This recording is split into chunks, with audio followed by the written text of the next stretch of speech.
We'll get started. No more call outs. Yeah, so this is the Center for Religion and Global Citizenry. We're this hub for interreligious dialogue and discussions around pluralism on campus, kind of in our, especially with our undergraduate fellows program and other years when we put on more speakers. It's a little bit more of that face for us. We also put on this group that we're a part of here, the interreligious or interdisciplinary religion group.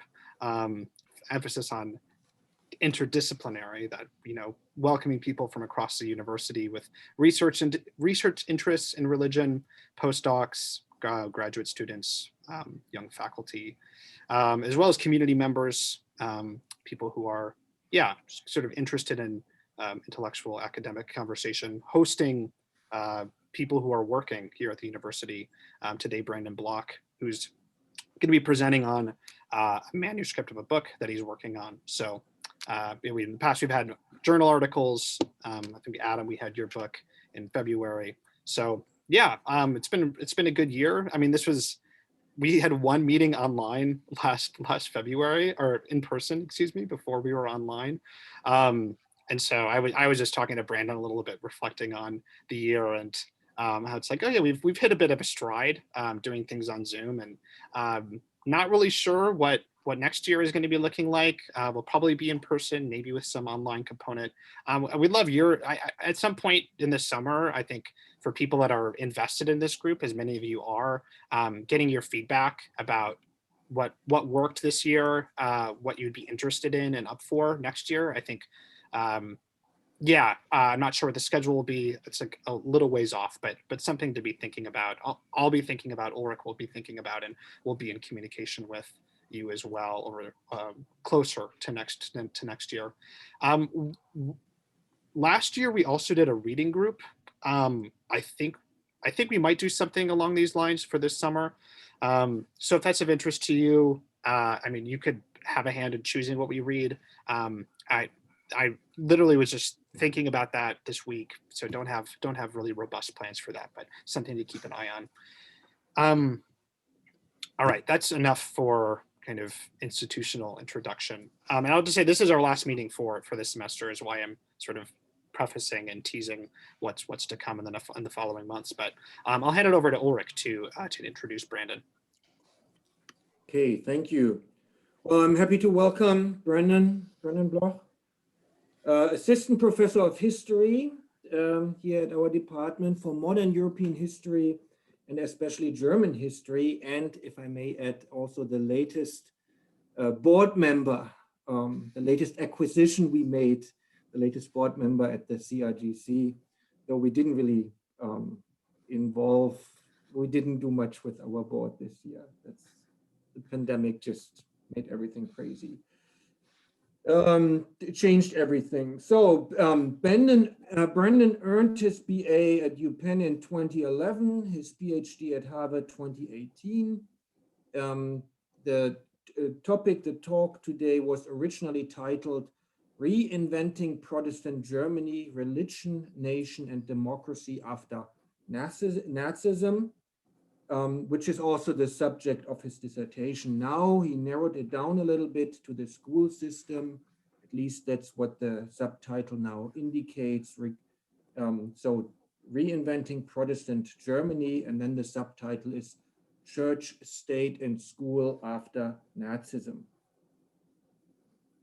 I remember studying Protestant, so I thought about what can I say to introduce Brandon. So I remember studying Protestant theology many years ago in Germany. For church history or history of Christianity, every student used to some degree read Karl Heusi's church history. So there wasn't really a textbook. It was more like a long narrative from the early church to the present or contemporary times. Karl Heusi's,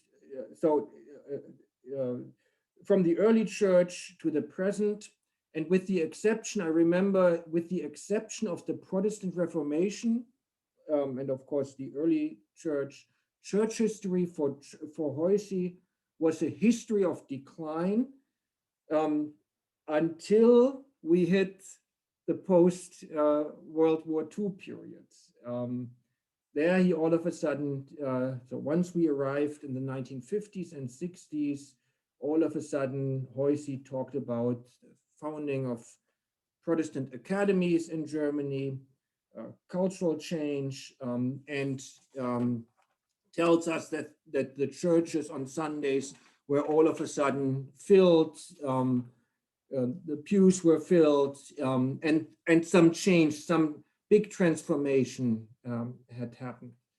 And here comes Brenton's exciting work in. The issue his work addresses is, how did this transformation happen? How did the church that was so closely attached to the German nation became a beacon of freedom and democracy in the 1950s and 60s? As much as I know from his dissertation, Brenton offers us a thorough and novel studying of material with a careful eye for institutional and cultural transitions. He shows us the importance of Protestantism for cultural change in Germany. I'm sure we'll enjoy his talk today, in which he closely looks at the school system at the time and its changes against the backdrop of the history of German Protestantism in general. And with this, please welcome with me Brandon Bloch. Thank you. Thanks so much, Ulrich, for that very generous introduction and overview of my work, and I'll try to fulfill some of the charge that you've laid out for me. And thanks also to David for organizing this colloquium. It's been nice to be part of this group, and it's been a weird year to obviously come to a new city, so I've enjoyed just participating and look forward to meeting all of you in person, hopefully before too long. So I'm going to share my screen. I'll try. I know David said he wanted to end this at 5:15, so we're trying to be mindful of everyone's Zoom fatigue. So I'll talk for maybe 40 minutes. I promise I will not go longer than that. And so this is the title I've gone with for today. So during the 2 decades after 1945, West Germany's Protestant churches reinvented themselves with profound consequences for the shape of post-Nazi German democracy. From the mid-19th century all the way through 1945, German Protestant churches had widely served as vectors of a religiously based nationalism. Leading theologians defined the German nation as God's chosen people. Pastors talked about the duty of obedience to the state as the medium of divine rule on earth. During the First World War, famously, Protestant intellectuals were among the most fervent backers of Germany's expansionist ambitions. The ideology of Protestant nationalism grew out of the church's close alliance with Germany's Protestant monarchs, in particular the Hohenzollern King of Prussia, who served as the symbolic head of the Prussian Union Church, the largest Protestant church in Germany. Following the overthrow of the German monarchs in the revolutions of 1918, pastors as well as lay churchgoers were widely reluctant to accept the new democracy of the Weimar Republic, predominantly supporting the monarchist German National People's Party and later the Nazi Party. But after 12 years of Nazism and German defeat in the Second World War, Protestant churches in West Germany unexpectedly became sites of democratic social movements. Pastors and lay activists stood at the forefront of national campaigns during the 1950s and 1960s for the liberalization of family and school laws, the right of conscientious objection to military service, recognition of Germany's post-war territorial losses, in opposition to emergency laws that would permit the government to suspend constitutional basic rights. And these are all issues that I deal with in my project. So here we see one demonstration of Protestant pastors against proposed emergency laws, and this became a major mobilizing issue for the West German New Left. The church's history under the Nazis would hardly predict this shift. Although Protestants divided in response to Nazi efforts to unite their regional churches into a state-sponsored Reich church, a generation of scholarship has established that the so-called church struggle of the Nazi era was less a struggle against the Nazi state than an internal Protestant conflict in which all sides stressed their national loyalties. Detractors of Nazi church policy around a group that called itself the Confessing Church framed their criticisms of the regime as matters of purely religious and apolitical disagreement. On the other hand, ultranationalist German Christians, such as the bishop of the official Nazi Reich Church Ludwig Müller, attempted to synthesize the Protestant faith in National Socialism. Vanishingly few pastors in any faction would work to aid Jews and members of other targeted groups. Their claim to represent the German nation discredited by the Nazis, Protestant churches appear to be in an even weaker position to shape the politics of post-war West Germany.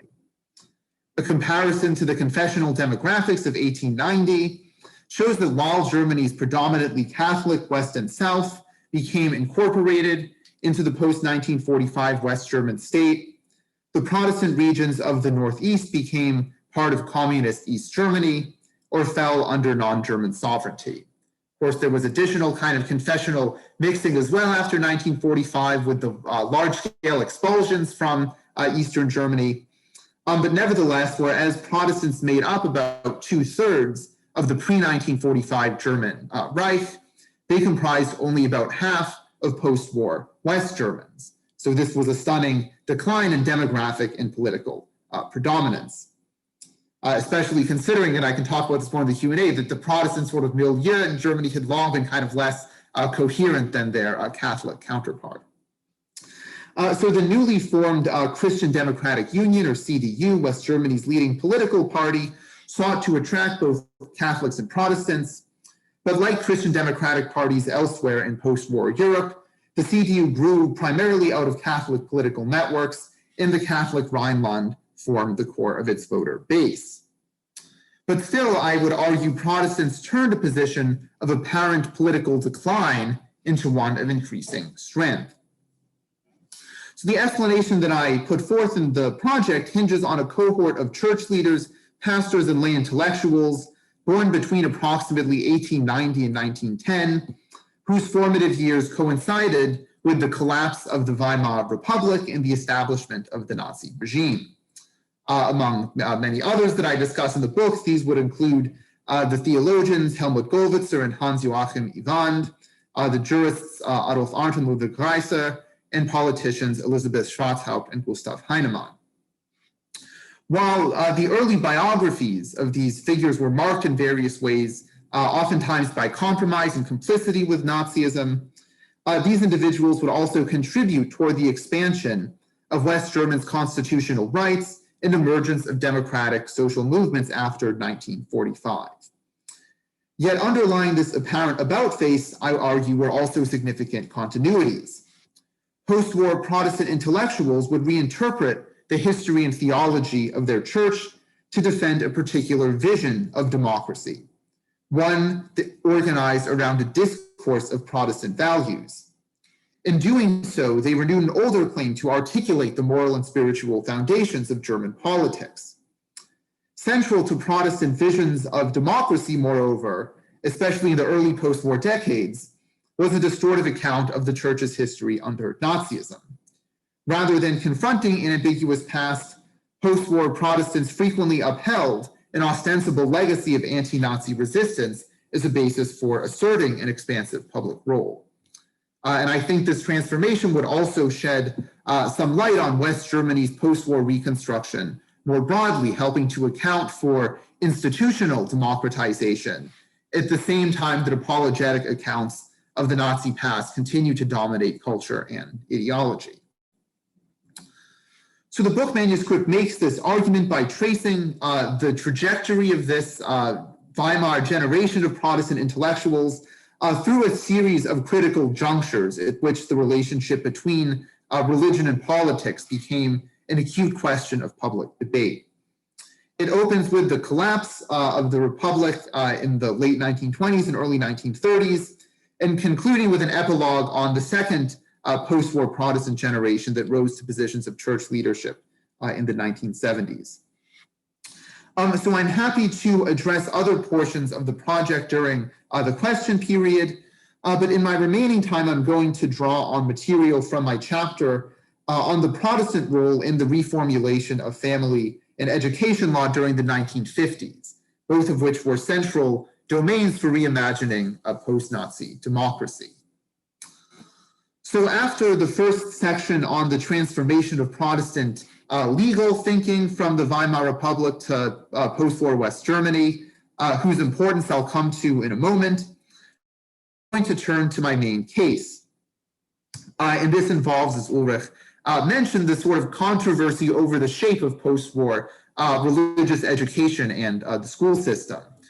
So should German states be required to provide separate denominational schools for Catholic and Protestant children, as historically had been the case in Germany, or were interdenominational schools also an acceptable and even desirable way of organizing schools? This controversy was explosive because it centered in part on the validity of the so-called Reichskonkordat, the 1933 treaty between the Nazi state and the Catholic Church. And I'll argue here that rather than simply a narrow legal dispute about a treaty, the post-war debate about the Concordat provided a staging ground for Protestant intellectuals to renegotiate their relationship to both the Nazi past and West German democracy. And I'll conclude by considering the later ramifications of this case and its place in my larger project. So before moving to the case study, I'll begin by just outlining some of the frameworks that Protestant intellectuals in my generation would bring to debates about the place of religion in a democracy. And these were frequently derived from this formative period of the Weimar Republic, but refracted through the experience of Nazism. And here I'm going to home in on one Protestant lay intellectual in particular, who was not only a key participant in the post-war debate about religious education in the Concordat, but who exemplifies the transformation of Protestant political thought from Weimar to the post-1945 era. And that's a constitutional lawyer, Rudolf Smend. It's no coincidence that Smend was a jurist. At the interstices between ideas or ideology and social practice, law was a key realm in which Protestant intellectuals sought to realize their visions of post-Nazi democracy. And throughout the post-war decades, jurists played central roles in translating the ambitions of theologians and church leaders into more concrete proposals. So born in 1882, Rudolf Smend was the son of a Reformed theologian and Old Testament scholar by the same name. Although the younger Smend selected to study constitutional and administrative law, he retained a close tie to the world of Protestant theology throughout his career. Appointed to a professorship at Tübingen already before the outbreak of World War I, Smend would rise to the top of the academic legal profession in 1922 with an invitation to join the prestigious University of Berlin. From there, Smend quickly established himself as a leader in the period's dispute over the legitimating grounds of the Weimar Constitution, sparring with prominent jurists of the time, people like Carl Schmitt, Hans Kelsen, and Hermann Heller. This debate about the Weimar Constitution is the subject of wide-ranging scholarship and goes well beyond the scope of this talk. But I'll note that Smend's own contribution, which he termed a theory of integration, had strong religious undertones. According to Smend, the purpose of the Constitution was less to delineate a single moment of sovereign authority, the theory associated with his rival and future Nazi jurist Carl Schmitt, than to serve as a symbol of the polity's unity in common purpose. The state, Smend wrote, was a spiritual community. Smend would first directly engage the nexus of religion and politics in a little-known essay entitled Protestantism and Democracy. Published at the height of the Depression in the spring of 1932, as the Weimar Republic veered toward its final crisis, Smend posited an unlikely solution, that the Republic could be saved by Germany's Protestant tradition. At a time when Catholic intellectuals across Europe were beginning to rediscover a tradition of natural law in the face of rising authoritarian regimes, Smend denounced Catholic legal doctrine as a smokescreen for what he termed papal politics. Instead, Smend said Protestants could represent the general interest of the nation, precisely because they lacked their own political party or legal doctrine. Protestantism, Smend concluded his essay, was a diffuse element, distributed and effective through all the spiritual, political, and religious circles of contemporary Germany. Germany's Protestant tradition could alone provide, and again I'll quote Smend, the measure of spiritual homogeneity that is the prerequisite of an inwardly acquired democracy in a developed cultural nation. Now, this essay, I would argue, reveals an important tension in Smend's thinking about democracy. On the one hand, in classical liberal fashion, Smend rejects a conflation of religion and politics, insisting that religious law, especially in its Catholic guise, not be imposed by the state.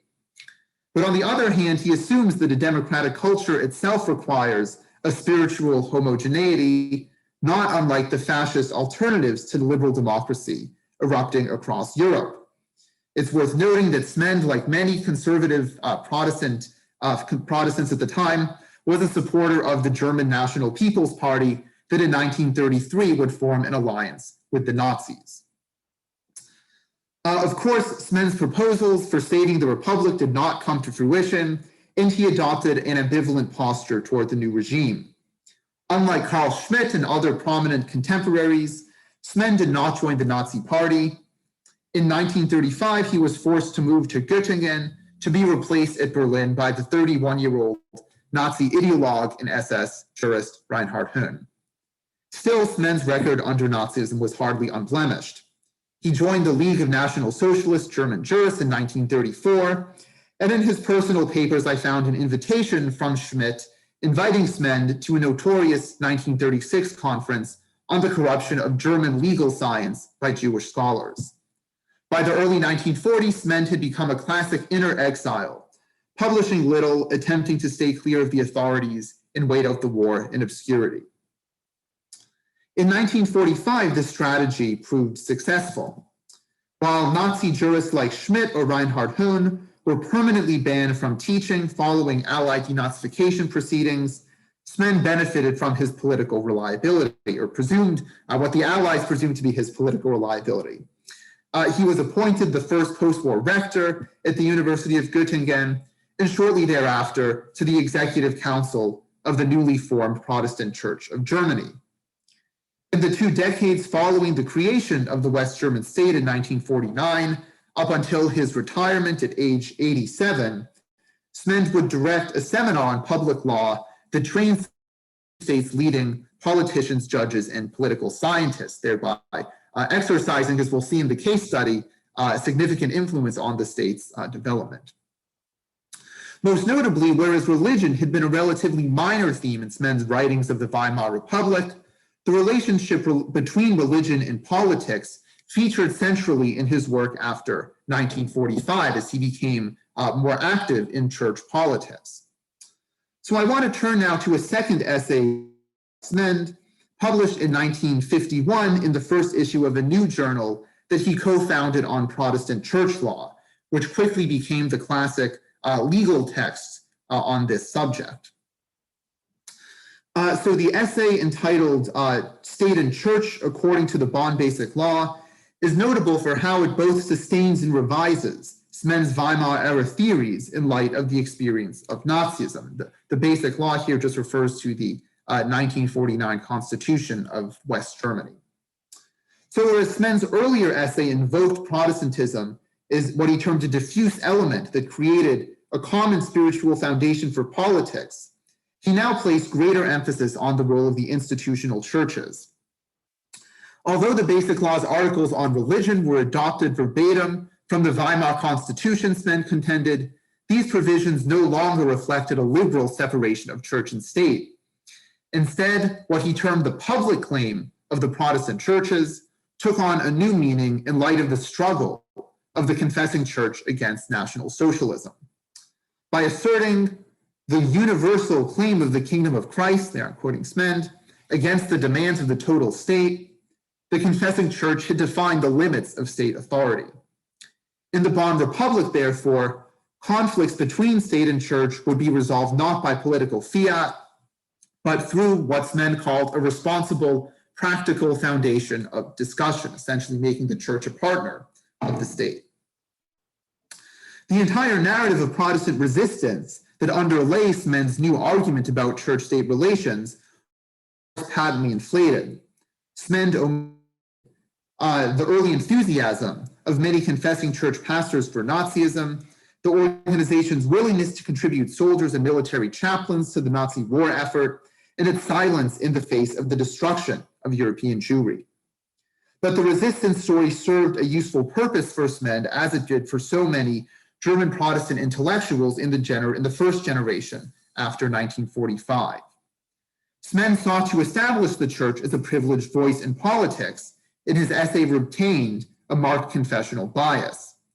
The Catholic Church went unmentioned. It was the Protestant Church, in view of its ostensible anti-Nazi legacy, that for Smend should become the favored partner of the state.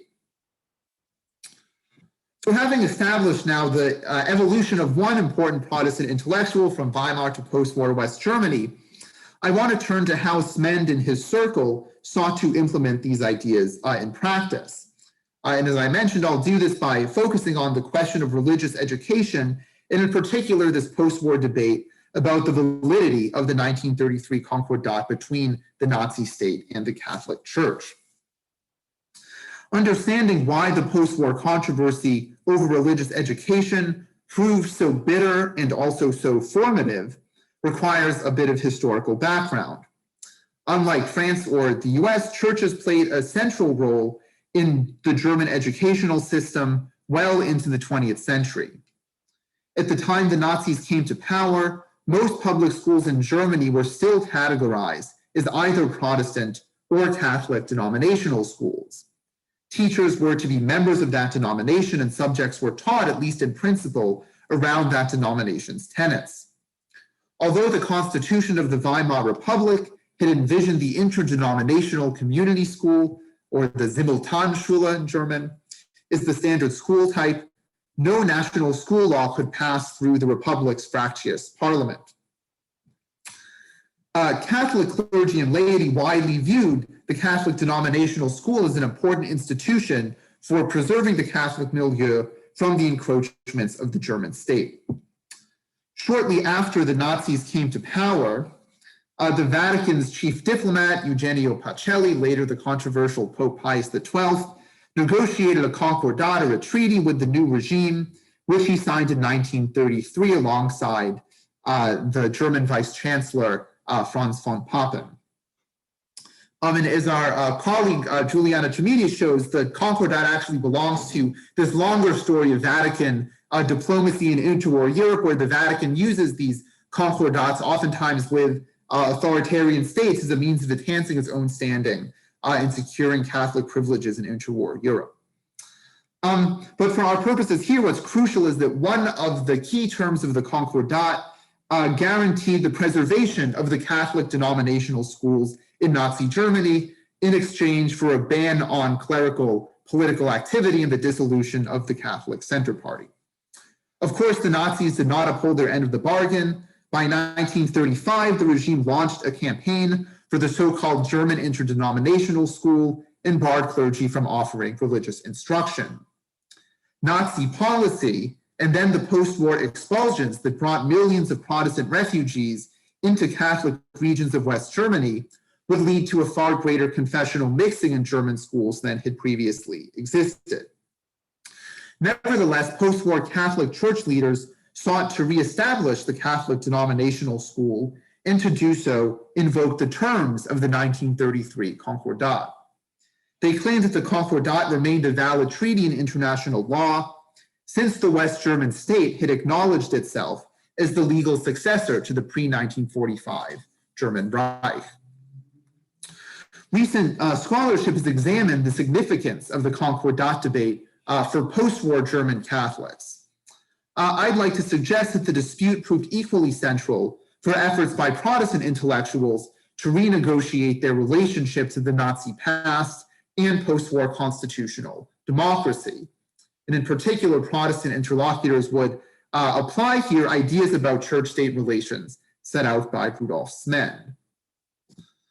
The epicenter of the post-war struggle over the Concordat was the state of Lower Saxony in northwestern Germany, where the nexus of a social democratic state government, Protestant majority, and large population of Catholic expellees provoked a bitter debate about religious education.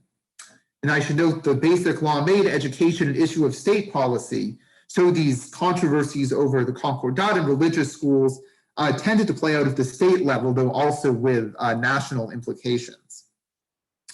In September 1954, Lower Saxony's ruling Social Democratic Party passed a new school law that effectively outlawed denominational schools in most of the state, against stark objections by the Christian Democratic minority and the state's Catholic bishops. Within weeks, 3/4 of the state's denominational schools were converted to community schools, provoking street demonstrations by tens of thousands of lay Catholics. By the spring of 1955, pressure from both the Catholic hierarchy and his Catholic voter base led the Christian Democratic Chancellor Konrad Adenauer to file a petition with West Germany's Federal Constitutional Court, alleging that the Lower Saxon school law violated the terms of the 1933 Concordat. Lower Saxony's minister-president, Hinrich Koch, joined by his counterparts from the state of Hesse and Bremen, who also sought to subvert the guarantee of Catholic schools, assembled a defense team in response. The emergent legal battle over the Concordat was covered widely in the West German press, but generated particular attention among Protestants. So I want to highlight two features of the Protestant commentaries that point to the larger significance of the case. And here I'm referring both to commentaries published in Protestant newspapers, as well as commentaries published in mainstream periodicals by jurists who themselves were active in Protestant networks. So the first feature is a tendency to paint the Catholic Church as an enabler of the Nazi regime in order to bolster this ostensible history of Protestant anti-Nazi resistance. To take one example, the Protestant monthly Stimme der Gemeinde, founded by veterans of the Nazi-era Confessing Church, lambasted the Concordat in an extended series of articles during the spring of 1956, at the same time that the matter went before the Constitutional Court. The lead author, Matthäus Ziegler, had worked as a propagandist under the Nazi regime's chief ideologue, Alfred Rosenberg. Like so many ex-Nazis, he rediscovered his Christianity upon facing a post-war denazification tribunal. Now denouncing the authoritarianism and blindness of the Concordat's defenders, Ziegler republished recently uncovered historical documents showing how the Concordat had promised German Catholics loyalty to the Nazi state. In particular, a secret clause that had made Catholic clergy liable for military service in the case of a general conscription.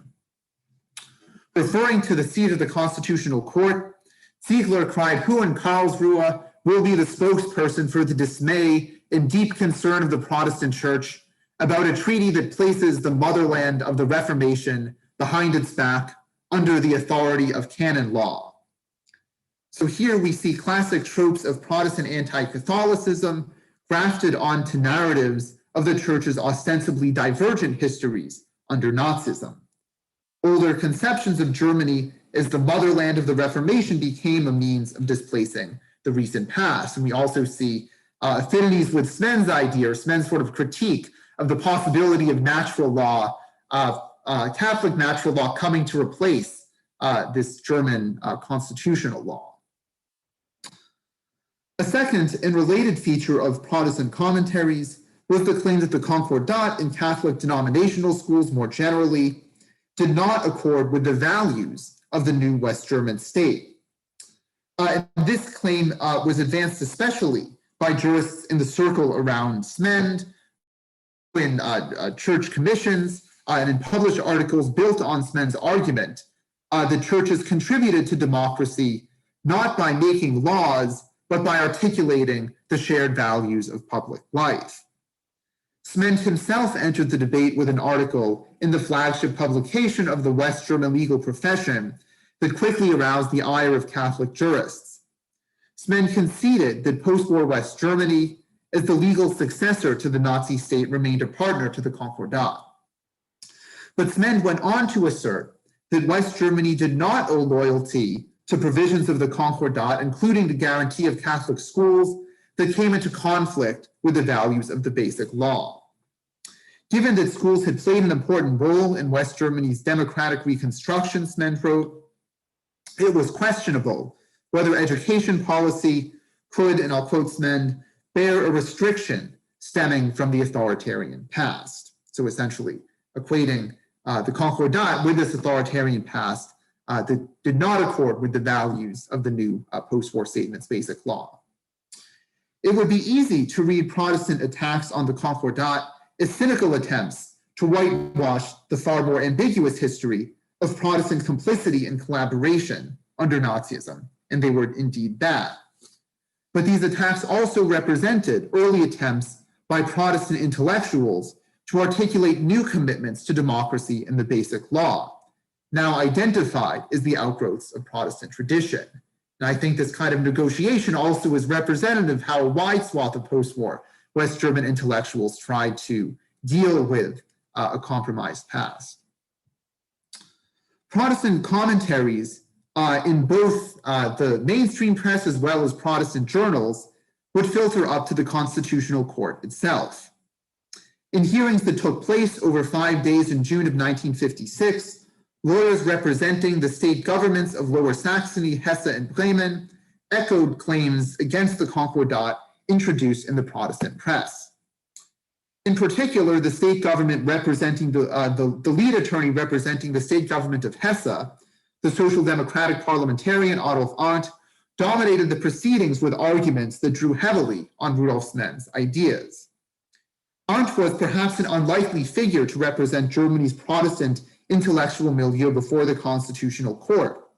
The son of a Jewish convert to Protestantism, Arndt had defended Social Democrats during the early years of Nazi dictatorship and spent the final year of the war in a forced labor camp.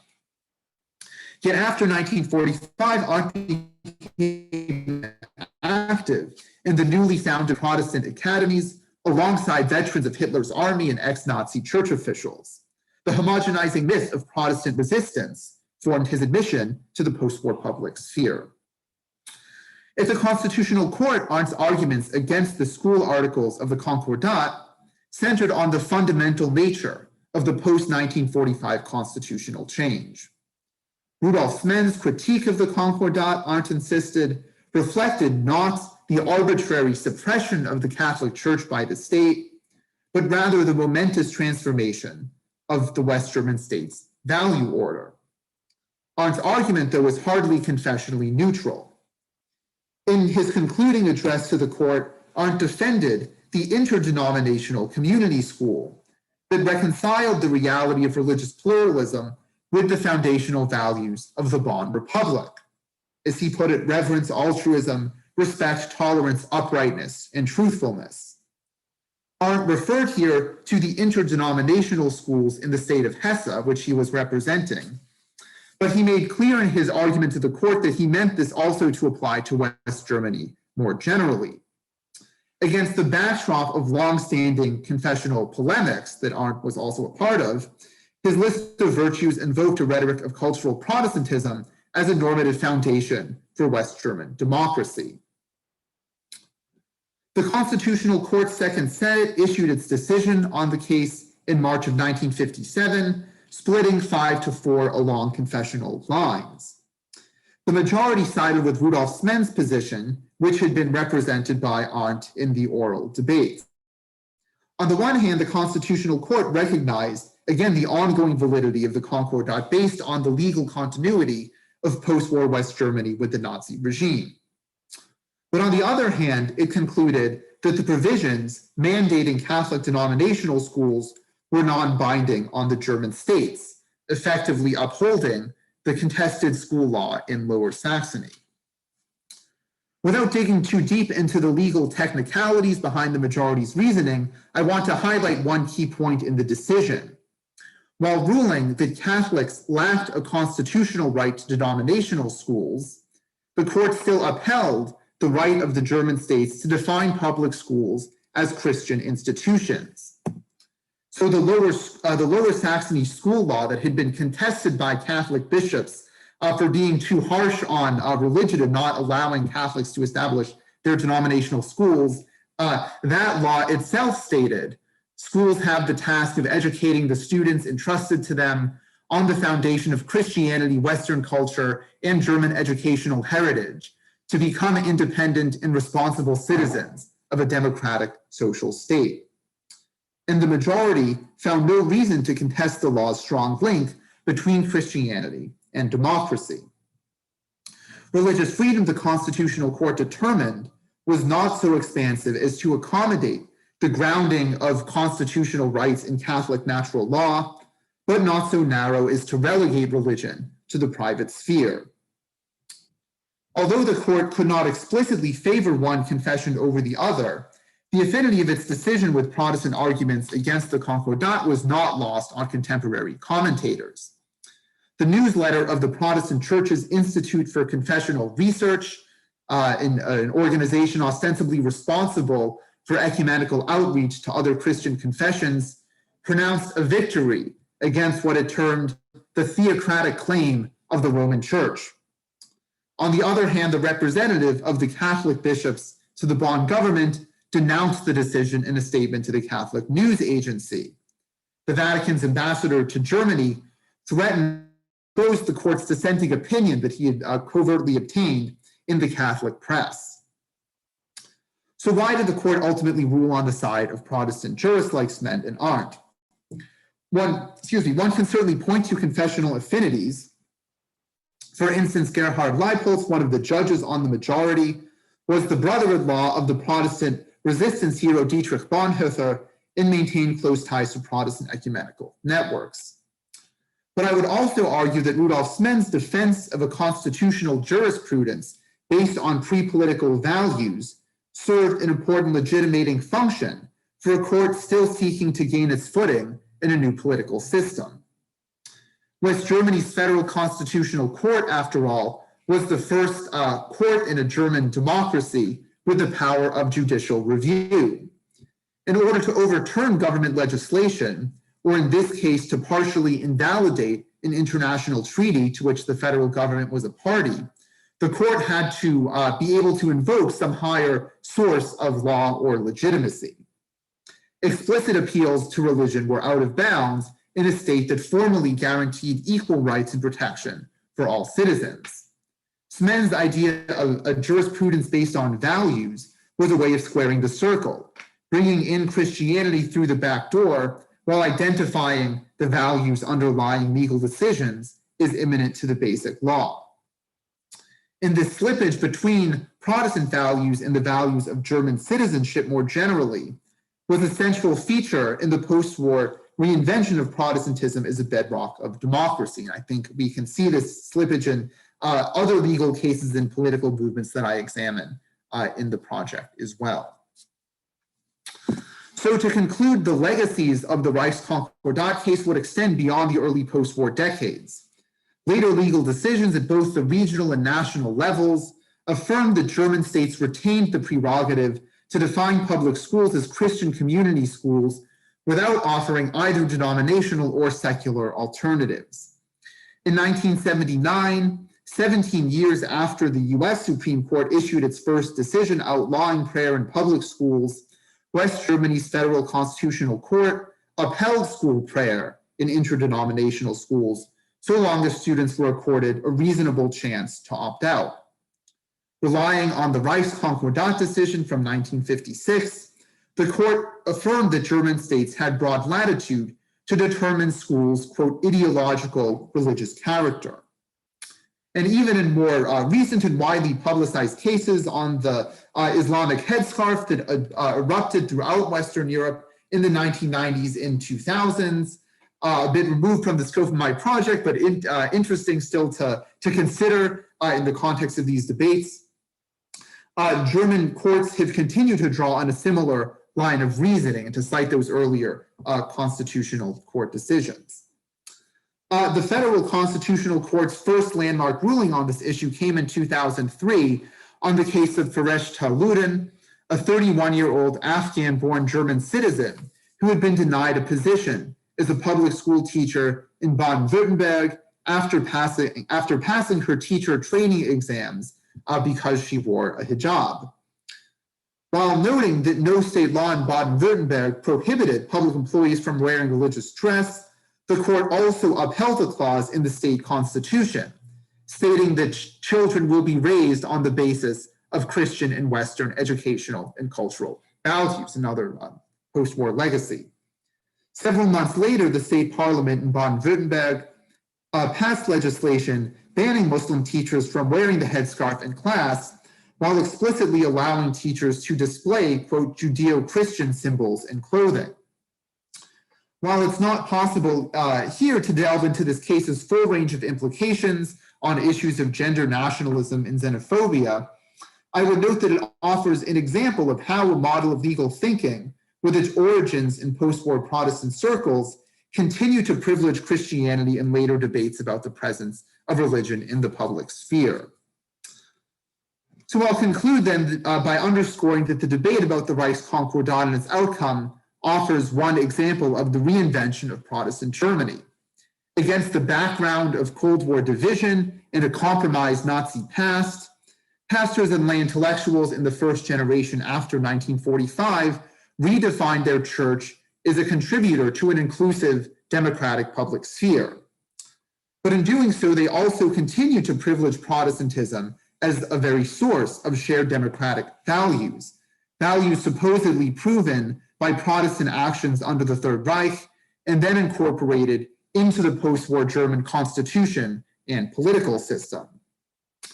Such account could gain appeal among German politicians and judges because it combined the promise of pluralism with an implicit pretension toward a uniform culture, or even, as Smen put it in 1932, a certain spiritual homogeneity as the bedrock of a common democratic citizenship.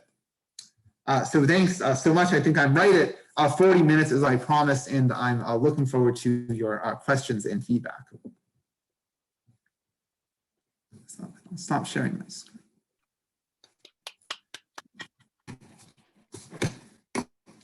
Very nice. Thank you so much, Brandon. The floor is open for questions here.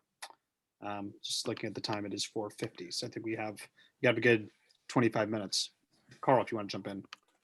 Yes, thank you. Really a very interesting paper, very suggestive, and raises all kinds of questions. I'm trying to put a coherent question together, and I guess it centers on the issue of the Protestant doctrine of the two kingdoms, which is really the Protestant alternative to Catholic natural law theory, and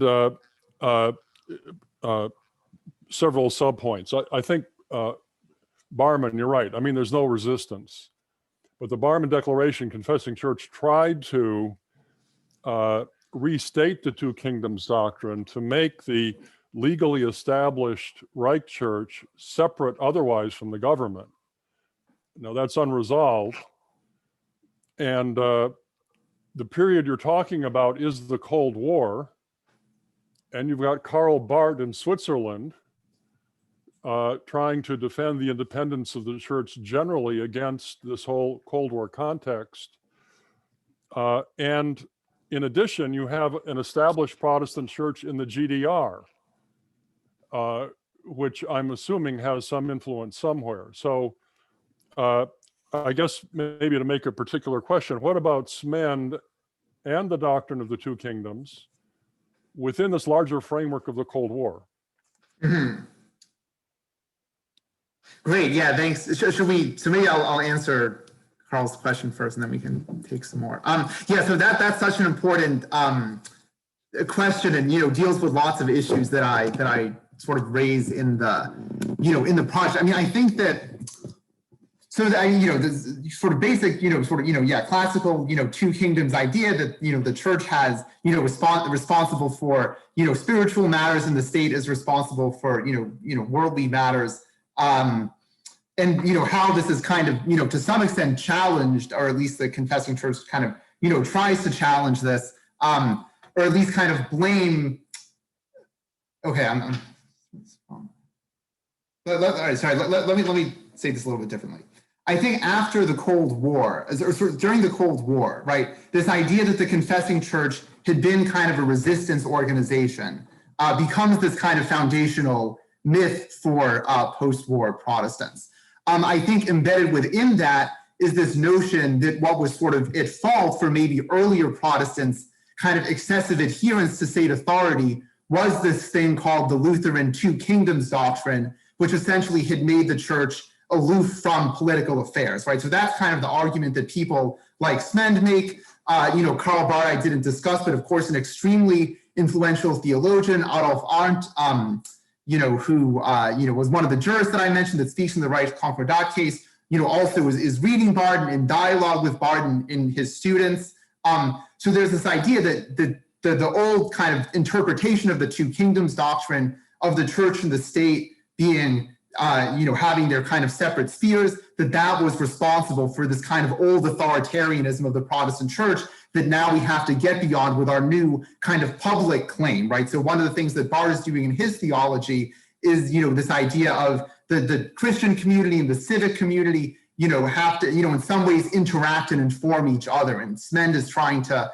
I think, offer a similar kind of idea more within the legal sphere. What I would say, though, is that I think that kind of formulation of the Two Kingdoms doctrine can also kind of serve an apologetic function, right? Because it basically says that the problem with the church was these crimes of omission, right? So it's not actually looking at how, the Lutheran church also promoted, anti-Semitism and promoted, hostility toward Weimar democracy. I mean, if you go back to the Weimar period, the churches were also, quite not as effectively as in the post-war, but also sort of, politically active there, trying to ensure, compensation for, German princes who had, from being, taken by the social democratic government and so forth. So there was this kind of political activism, but the post-war narrative becomes we weren't active enough because we had this kind of antiquated Two Kingdoms doctrine. So that itself, I think, plays into this notion of, the confessing church as this kind of breakthrough moment when we overcome that older, understanding of religion and politics. So yeah, I think that discourse about the Two Kingdoms doctrine and its overcoming is absolutely crucial in, all of these discussions. And I didn't want to, go down, have to explain kind of too many different, conceptual elements in the talk. But I appreciate your question because that is, central. And certainly Karl Barth and his sort of theology of, which he presents as kind of an alternative to that, traditional Lutheranism becomes quite, he himself is Reformed, but even among Lutherans, I mean, it becomes a sort of influential model that people are engaging with in this period, and partly in the background for some of these jurists that I'm dealing with.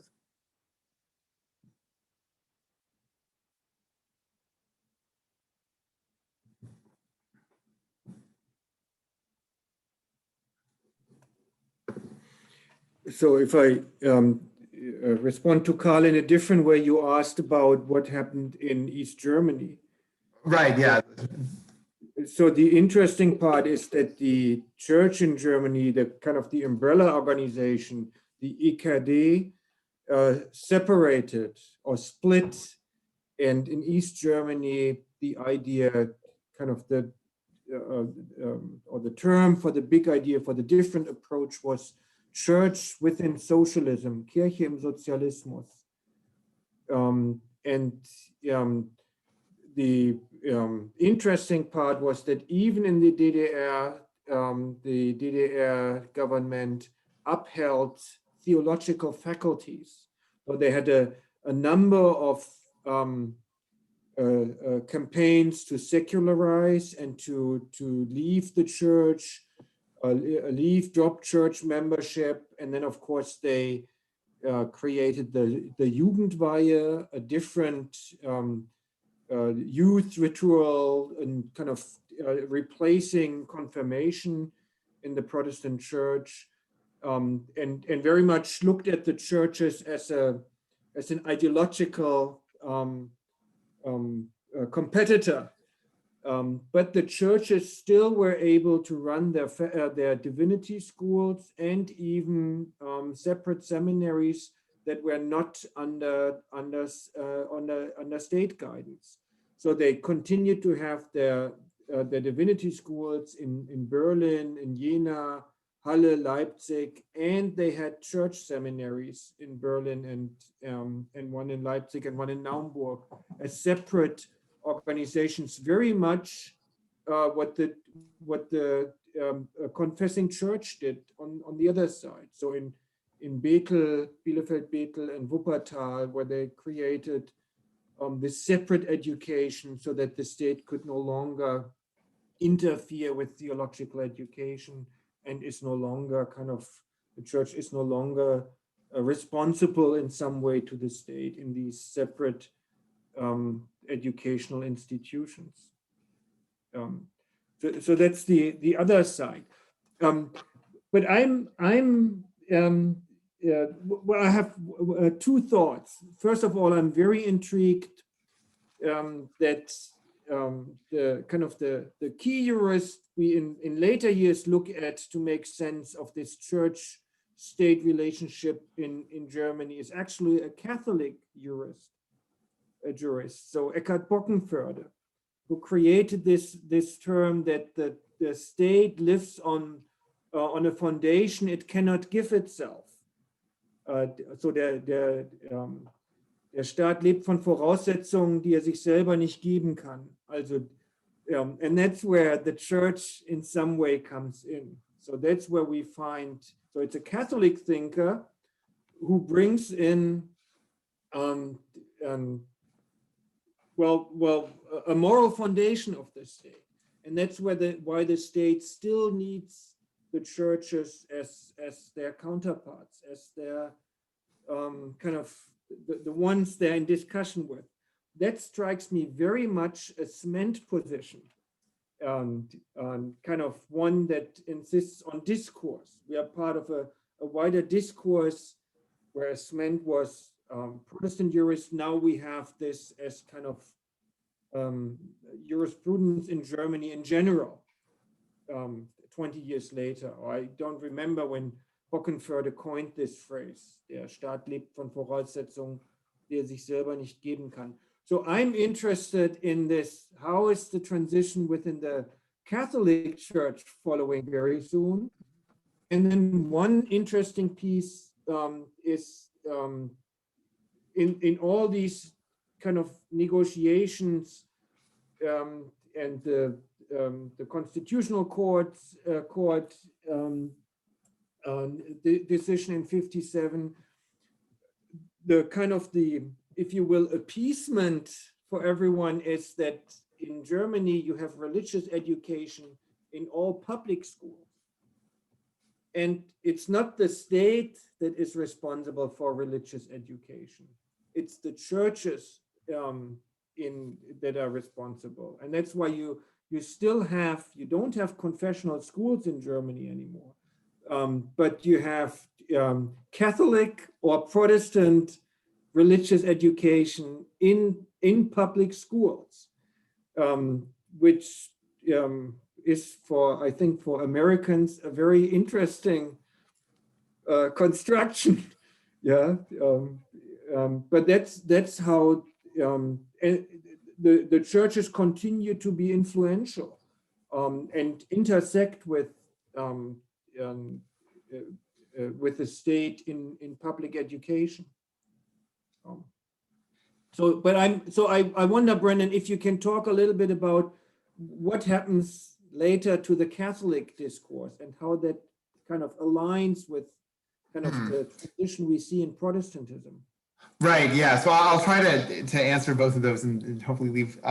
You mentioned Ernst Wolfgang Birkenfeld, who I think passed away just within the last year or so, was sort of he was a constitutional court jurist in the 1980s and 90s, but also was in dialogue with people like Habermas. Habermas, arguably gets some of his own, recent ideas about, religion and the state from this dialogue with Birkenfurter. So there's these kind of long-term continuities. But Birkenfurter, this particular Catholic jurist who becomes, later influential on these questions, as Ulrich mentioned, actually starts out is a dissident, right? He publishes this series of essays in the early 1960s about the Catholic Church called, the Catholic Church in 1933, where he's basically exposing, the ways that the church tried to use the concordat to get some, privileges for the Nazi state in exchange for its own silence, pointing toward the larger, kind of compromises made by leading Catholic bishops, in the 1930s.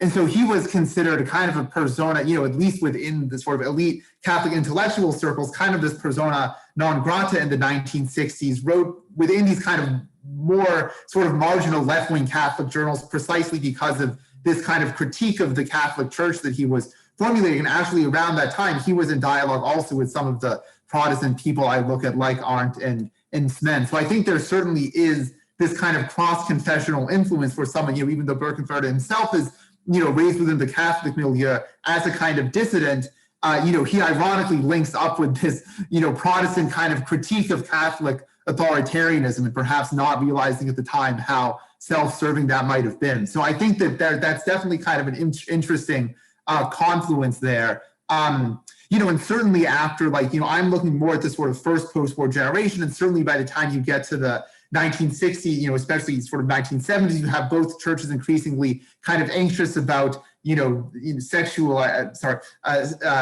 secularization and their relationship to the sexual revolution that provokes a kind of new, rethinking about their role in public life, and perhaps a greater convergence there than in the 1950s, when you still have these kind of very strong confessional identities. But I do think it's interesting that the Protestants in particular are kind of pioneering, I think, this model of church-state relations that comes out of this kind of reinvention and reinterpretation of their own history.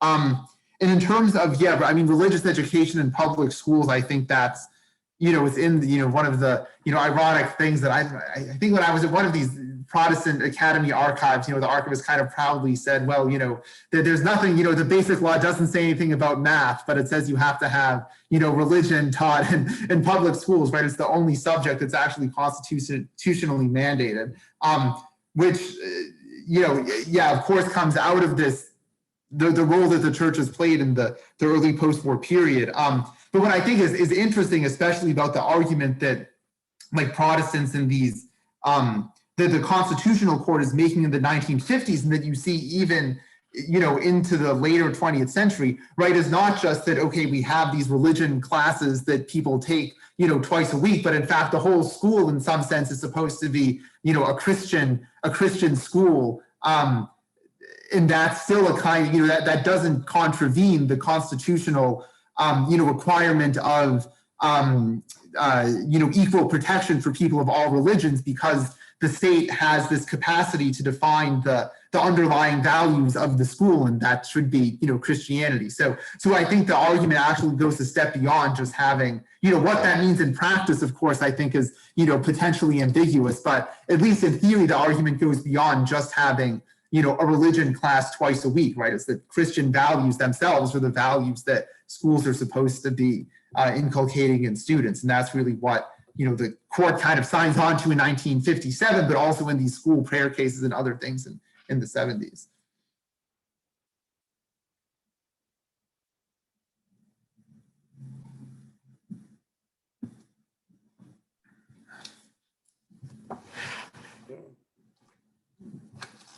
I think Ulrich Langer has a question. And I don't know, Adam, I can't tell if you're raising your hand or just raising your pen. But I think Ulrich Langer had a question. Sorry about that. I did have a question.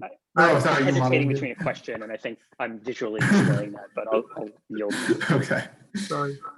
I always have trouble finding the place where I click to raise my hand, so I prefer the analog version. So, but I had a question about a term that came up a couple of times in the quotes that you gave and that has to do with the aims of education and also has to do with the foundation of democracy, and it's the term responsible. And I assume in German verantwortlich, I don't know what that means, it would be good for you to tell me what that means.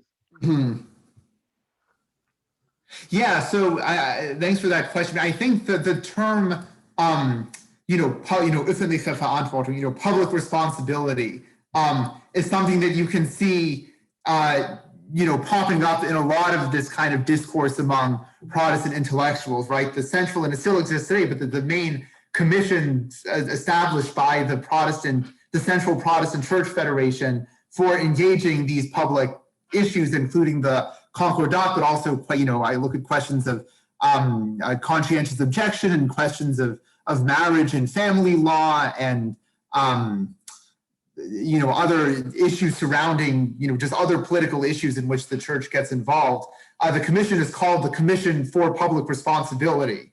And it's, it still exists today. And it's kind of the church's, group, this kind of group of elite Protestant intellectuals that are supposed to kind of articulate the church's positions on political matters. And I think it plays into this broader post-war narrative that I was discussing earlier in response to Carl's question, which is that, really the problem of, the kind of old Lutheran tradition, right, was that the church was not politically responsible because it had kind of stayed, it hadn't tried to, it had sort of kept Christian values within the private sphere. It hadn't tried to, propagate those within the political realm. And therefore, pastors were too easily led, the laity was too easily led astray by, the promises of Nazism, because they didn't understand their own kind of responsibility for articulating Christian values in the public sphere.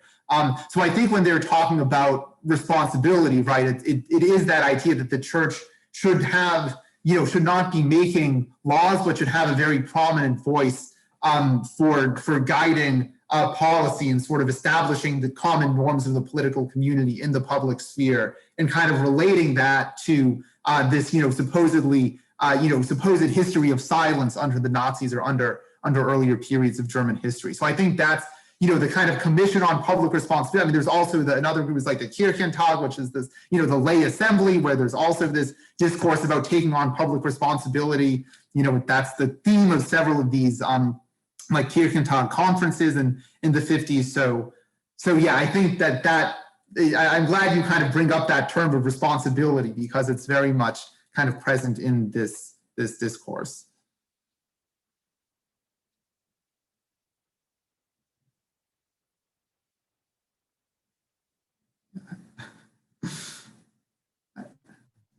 One of the Adams should raise their question. I don't know if Adam Stern, if you did have a question.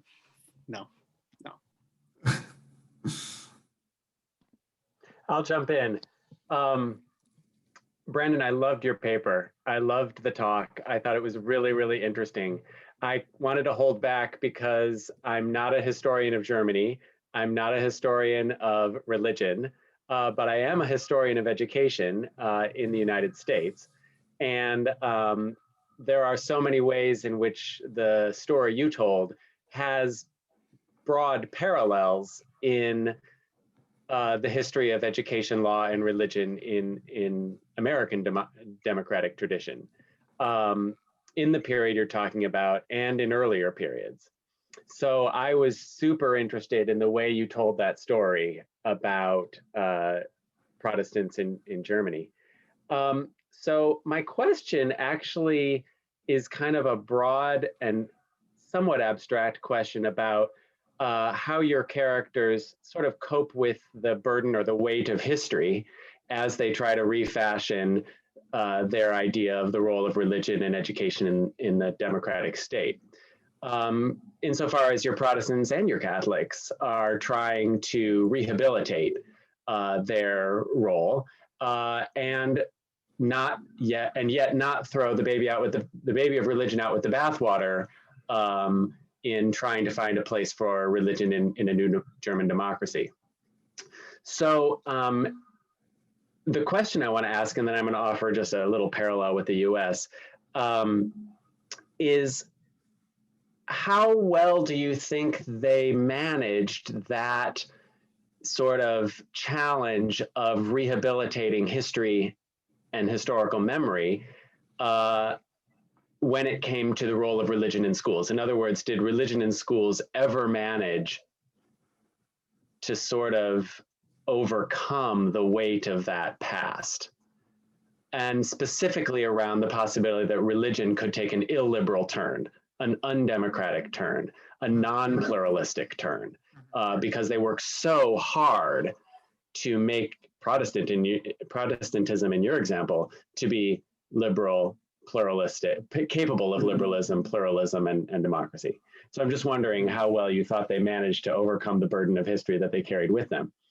The parallel with the US is that in a lot of ways, I think this is going on in constitutional jurisprudence right now with respect to religion in schools, insofar as we've had a series of courts now that have opened the door wider and wider to religion in public schools on the grounds that the democratic, pluralistic, liberal space of schools can't exclude religion, the exercise of religion, despite what happened in the period that you're just talking about, which removed religion from the public schools and the public sphere. It's coming back in, kind of with vengeance. Even the Espinoza case last year opens up yet more space for groups, even fundamentalist and evangelical groups that are construed as not particularly pluralistic or liberal in their Protestant outlook, to have a place in public schools that, in order to affirm their pluralism, must include them.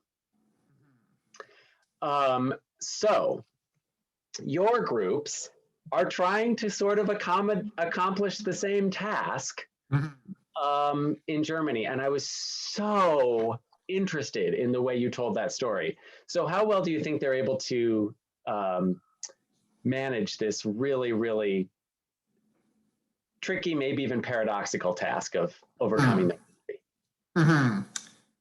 Yeah, thanks so much, Adam, for those questions. And also, if people have to leave it, I'll try to be brief. I know I said, I promised you 5:15. I think it really means, I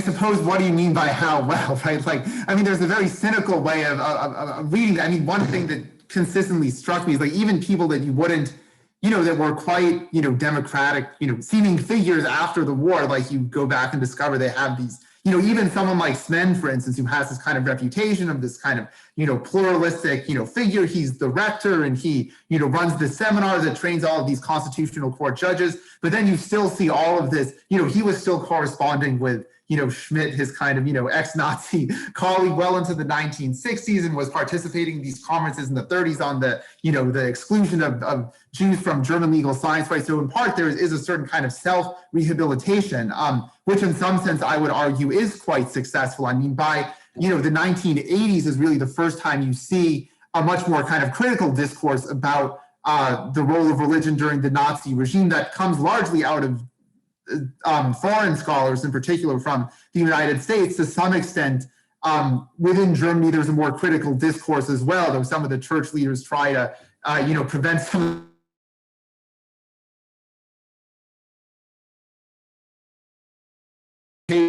more recently, you had kind of this people from this kind of second generation of church leadership who would, comment that, for instance, on this question of kind of, immigration. So do we now have to open up, have university departments training, Islamic Muslim theologians so they can go and teach Islam in the public schools? And there was some openness to that, but also people pushing back and saying, well, but the Muslims aren't really legible to the state in the same way that Christians are, because they don't have these like organized church communities with clear, hierarchies that the state can negotiate with. So how can we really know who's running the community so that the state can, to kind of bring them into the state, right? So there's some sense in which the, Christianity still kind of, remains privileged as this, as the proper, public religion. I think that can be traced back to these Protestant discourse. I mean, at the same time, I wouldn't deny there's been, important changes, and now you do have, more recently and kind of begrudgingly, but you do have now, university departments, of, Muslim theology and Islamic religious education in schools. So there has been this kind of pluralization,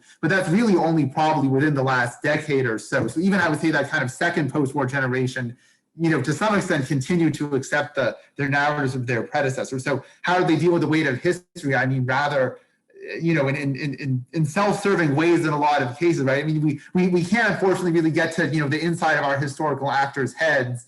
There are some people like Helmut Goldberg is a figure that I mentioned who I deal with a lot, and who writes who was I think early on a member of the SA, but sort of after the war writes a memoir and to some extent kind of recognizes his own guilt for serving in Hitler's army. So there are cases where there's a greater willingness to recognize the weight of history, as you put it, but a lot of times it's kind of sublimated into these discourses about public responsibility. And yeah, the question about the US, I mean, I don't know a whole lot. I mean, I kind of mentioned a couple of parallels that I thought would be, useful to throw in there, but this is not something that I've extensively researched, where I'd be, curious to talk more about the, I know in some things like school prayer, I mean, at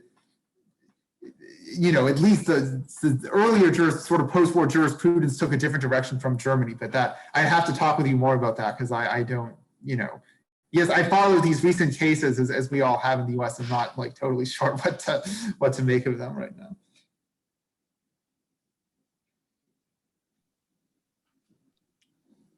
Can I add to what Brendan said? Because that's an interesting, very interesting question Adam asked.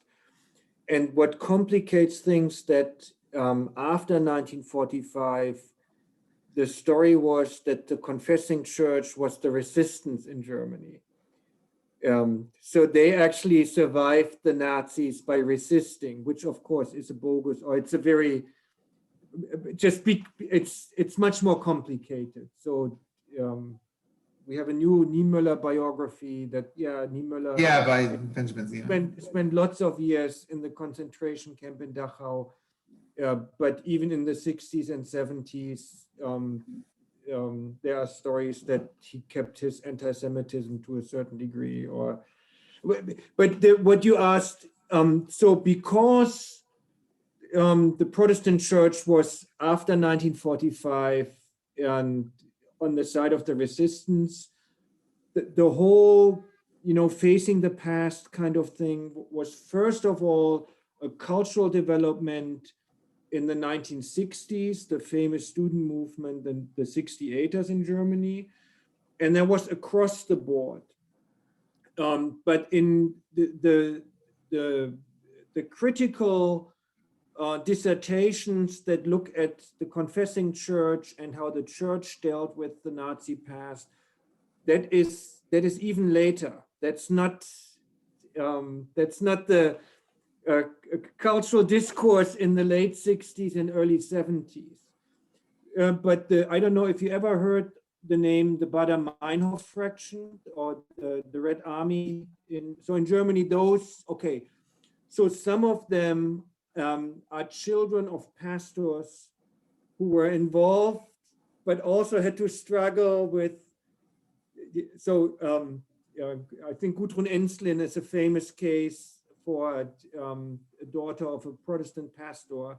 So you go through this struggle, and then it's actually the children. And then you have a series of dissertations, you have resistance, you have really facing the past. But it's hard. There's a famous Protestant, Wolfgang Huber, who was the head of the EKD in the 2000s. His father, and Ernst Rudolf Huber, was one of the most important Nazi jurists. So, but he's a total lefty, and he's one of the Bonhoeffer experts, and he's totally on this trajectory of the confessing church. So it's very complicating, and I think it takes the next generation to address your own family history and your own involvement, and that's the same for the church. It's always hard to face the guilt of your own father, or fathers. So, or for me now, grandfather. But And that's also when you look at the discourse. So Brendan said this, and I wanted to kind of add to this a little bit. And I know that Adam wanted to. Yeah, so the other Adam wanted to say something. So, and I'm sorry for jumping in here. Yeah, I don't think Adam has anything for us now. But I think we'll close out. I know we're a little bit long. Still shorter than where we've been in previous months, but I like the 5:15. It gives, there's some breathing room. Can I, before you finish, and I studied with Ernst Rudolf Sment III. Rudolf Sment III, who was again a theologian in Göttingen. Fun fact. Will there be a fourth that is again, I don't know. Again, a jurist. Every other. Well, everybody, just join me in thanking Brandon for that amazing talk. Thanks for hanging in there at the end of the semester. I know we're all exhausted from the endless cycle of Zoom meetings, so I appreciate your coming and your feedback. Yeah, a great final talk for the year. So we'll be in touch. More IRG stuff to come in the months ahead. So thanks everybody for being a part of this. Yeah, love to see all of your familiar faces. So chat soon. Be in touch.